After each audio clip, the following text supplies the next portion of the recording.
What's going on, guys? This is the Magic Geek here, your one-stop shop for basically anything gaming related, whether it's FPS, TCGs, or anything of the sort. We are here today with a branded Despia deck list.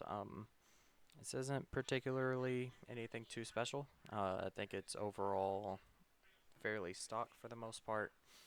It's quite literally just a matter of, you know, this is what I figure would probably be the baseline of branded, except for a couple of small instances here and there, which I will point out whenever we get there.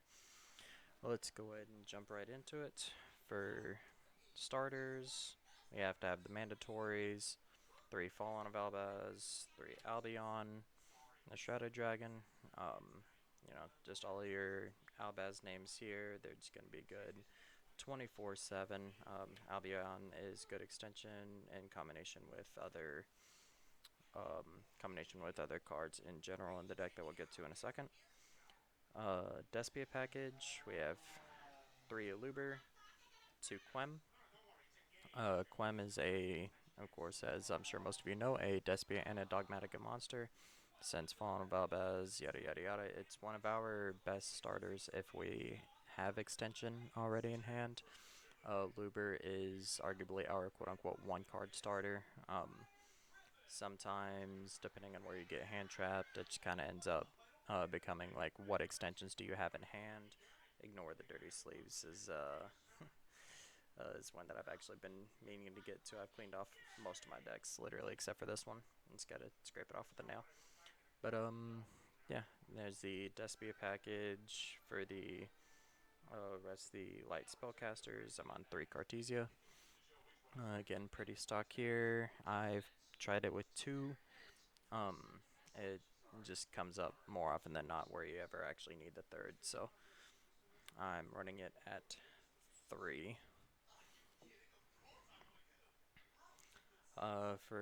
We're also running a small bestial package. I say small; it's actually fairly large compared to most lists, I would say.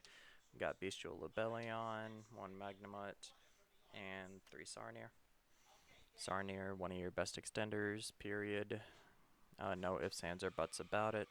Magnemite, I'm not going to say is a fully mandatory one of, but most people only see this as getting another bestial. Yes, it can, but it can also get you the Fallen of Albaz and get you Shrouded Dragon, etc., etc. Lebellion to help search any of them, and it also helps in some of your combos. And for some one-ups here that are a combination of like engine and non-engine, we have 1 Kit, 1 Mercurier, Tragedy, Maximus, and of course the ever-loved one of fun of Gimmick Puppet Nightmare. Let's try and center these a little bit better. There we go. Kit is amazing extension. As long as you have a Fawn of Albaz fusion material, I believe it's on field or grave. Don't quote me on that. Yeah, on field or grave. You can special it, get any branded spell from Grave Banish or deck. The Banish, I've noticed, actually comes up quite a bit because it can pick up branded fusions that you might have hit off of another card we'll get to in a second, fusion duplication. It'll help you get access to Retribution again if you've already used it, if you're in an extreme grind game. Mercurier, it could probably be bumped up to 2. I'd just have to find the space for it. I think I already know a cut or 2, but it's just amazing extension there. It's also an in-engine hand trap, which is amazing if you ever need it to be. Tragedy, similar thing, is almost kind of Mercurier here, except for it can more easily get you into Quem most of the time. Sometimes it'll extend you into Aluber if you ever need it for follow-up. Maximus, we are running a Nadir package in this. Again, we'll get to that one later. And then Puppet, just because it's absolutely necessary for this format. For branded, unfortunately, like, you can 100% play without Puppet, but like, especially things like Tenpai or other decks that are really hard to break the board, you really need it. Past that, branded one-ofs, got branded fusion, uh, fairly recently brought to one. Branded in white, because we do only have one fusion. White's just amazing extension no matter what. Branded lost, and branded retribution. Retribution's amazing. It can be used as both a counter trap if you ever need it to, as a pseudo omni negate, as long as the effect is to special summon a monster.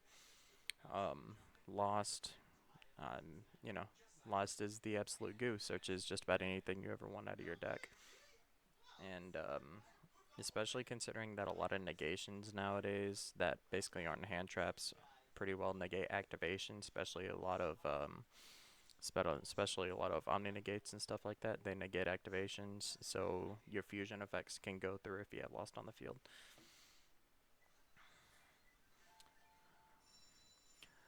And with that, more branded spells. We have 3 branded opening, 2 high spirits. This is one of the ones that I said we'd get to that I'd like to change.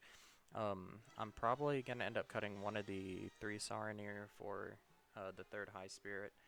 Um, High spirit just comes up too much that whenever I don't draw it, it's kind of rough sometimes. And then 2 branded in red. We're on a desires build here, so this is pretty well mandatory to run it at 2. That and honestly, second one comes up a whole lot, especially considering a lot of time using your retribution to get back things like branded fusion. I've on occasion gotten back high spirits with it if I absolutely needed to.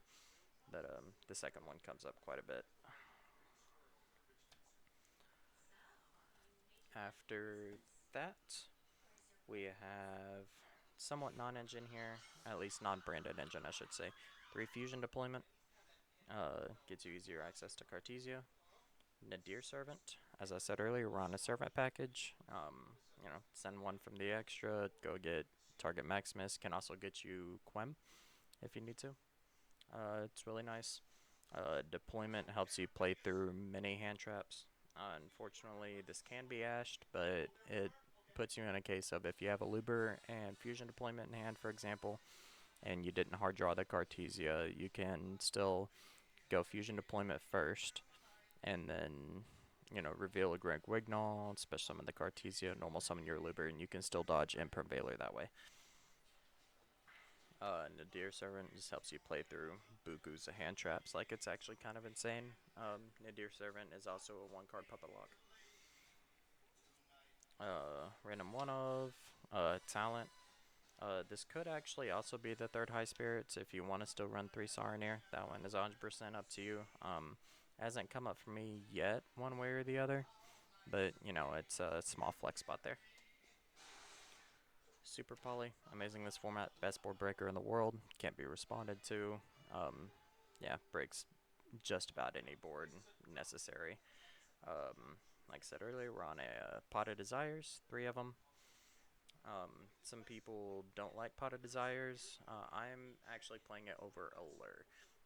That primarily being because I'm only on 1 Mercury here, which like I said, you could bump that up to 2. But I like Pot of Desires. Yes, you can still banish your branded fusion, but we can play through that like it's no big deal. You just gotta be able to learn your lines exceptionally well. Thrust helps you play through just about any hand trap as long as it's not Imperm or Impulse. Can help you get to Nadir Servant, helps you get to honestly branded fusion in any capacity. Say like your Alubra gets Veilered or something like that, and you can still go Thrust. Say if like you're going second or something like that, right? You go Thrust, get branded fusion, go full combo there. Otherwise, this is usually getting fusion duplication after your branded fusion gets Ash. So you go branded fusion, they go Ash. You go Thrust, set fusion duplication, still puppet lock them on your next or on their turn. Sometimes during their draw phase even. Book of Eclipse. I haven't really been liking it that much this format. It helps quite a bit. In some situations, you could almost say this acts like as a copies of 4 through 6 of Cartesia. It helps you play around hand traps better, especially Veiler and Imperm. Like I said, hasn't come up a whole lot this format, but you know, it's one of those swappable board breakers that you can certainly make to your own liking there. A bunch of spell and trap one ofs, fusion duplication. Like I was saying earlier, help you get branded fusion. It can also copy fusion deployment if you ever need it to for whatever random reason. Blackout Laughs pairs with Grasslook Screener exceptionally well. Black Goat Laughs that can, if you hit it with grass or you open it and you're allowed to go full combo, this can stop several boards. You name their key piece, and voila, they basically can't play the game anymore. Grass, most decks are going to be on 40, 45 cards maybe, so sometimes this can be as many as like mill 20. Foolish Burial, this is just easier access to go to Tragedy if you need to. 100% not necessary, I would say. Gold Sark, not quite one card starter, so to speak, but it's certainly an extender if you need it to be with Mercurier or Tragedy even, depending on the rest of your run. And then one Called By to help play around the Ash. I've seen some people side the Called By instead. I don't have any issues with that one way or another. That just comes down to personal preference there. But I prefer to main it because my locals runs a lot of hand traps, and so I'd like to play around those if at all possible. Now getting on to the extra deck. For the Albaz, or for the main Albaz extra deck pieces, we're going to go fairly standard here. 2 Albion Branded Dragon, 1 Lubellion, 1 Mirror Jade. Um, Basically, Lubellion makes the entire extra deck recyclable, so it helps more often than not. Albion, whenever it's sent to the graveyard, it can basically help you puppet lock. It's usually, I would say it's not usually fully necessary to have to go through Albion to be able to puppet lock to like set a Brandon Red or something like that, but it comes up more often than not, so you definitely want that too. Helps you also extend. Speaking of extension, we do run one of Titaniclad, and the end step can also get you Quem if you need it to, or it can also special or add Fallen Balbaz, depending on if you're going first or second. Brynbrum, usually I like to use it as a first or second send off of Mirror Jade. It can also give you utility in being able to summon back your Fallen Balbaz Hellbreak boards. Everybody's favorite card, Albion Sanctifier Dragon, helps you puppet lock, and sometimes can also get you extra value. Now into the non-Albaz extra deck monsters, we're running 2 Grin Guignol. You can get away with one. I don't like to. The second one comes up an insane amount of times. Like, it's actually kind of crazy. Most time I'm making one on my turn, one on my opponent's turn. There's even been times where I've gone into Lubellion, shuffle back a Gringugnol and Albaz to make Sanctifier, and then I have to summon again on my next turn, and it's just kind of insane. A bunch of the flex spots here, especially one of these that I'll talk about here in a second. Borreload Furious helps you break boards almost no matter what. Guardian Chimera, more or less the same thing, also adds a little bit of card draw. Dragus Depelia, these are going to be more or less your mainstays as far as extra deck monsters go. 98% of lists I feel like that you'll actually look at will play these. They just help you break boards, they help you go second, they help you go first. They just do a whole lot. They do an insane amount for the deck, like they certainly pull their weight. One of the controversial picks that I'm currently playing, I just need to test out other things. It's going to be Light and Darkness Dragonlord. The 3 negates, quote unquote, helps out quite a bit, right? Sometimes it can be awkward because it is a mandatory effect and it does negate your own things, unfortunately. But there are also sometimes where it's just like your opponent gets through like 1 or 2 negates while they can keep playing, and then they just kind of attack over it. Yes, they can't really OTK you that turn, or at the very least not as easily, but it can still be a bother sometimes.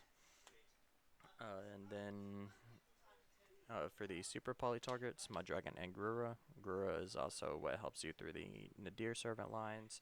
You send this, add Maximus, draw a card, spawn Maximus by banishing it, yada yada yada.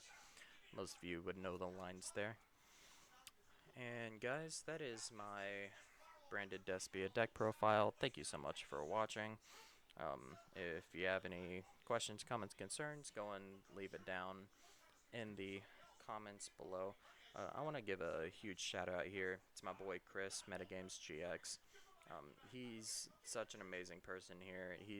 In no way, he's no way paying me to shout him out or whatever else.